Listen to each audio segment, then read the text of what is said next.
Makinang na 2 gintong medalya ang agad na kinolekta ng mga Pinoy karatekas sa unang araw ng Thailand Open Karate Championship. Alamin natin kung sino-sino ang mga medalist ng Pilipinas sa report ni Joyce Salamati.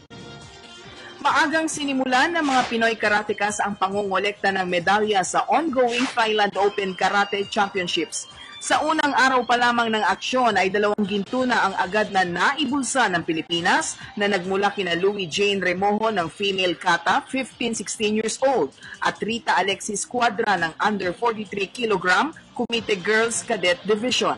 Bukod sa 2 ginto, may 1 silver at 4 na bronzes na rin ang Team Philippines na nagmula naman kina Cherry Rodriguez ng 15-16 female kata event, Margaret Aba, Enrich Napa at Jaime Villegas Jr.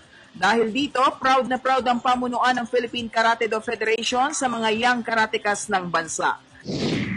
Nakakatuwa na sa pangalawang pagkakataon naman na galing kami dito kami sa Thailand na yon na nag-excel yung mga atleta natin. Bali, itong day 1 pa lang natin ay nakadalawang ginto na tayo, 1 silver tsaka 4 na bronzes. But nakakatuwa na yung mga hindi nagbabago yung mga laro ng mga bata natin and gumagaling pa tayo masalo. And nagpapasalamat ako sa mga suporta ng bawat tao na tumutulong sa atin, pati yung community dito sa Thailand ng mga Pilipino, sinusuportahan kami. Salamat sa suporta niyo dyan sa Pilipinas.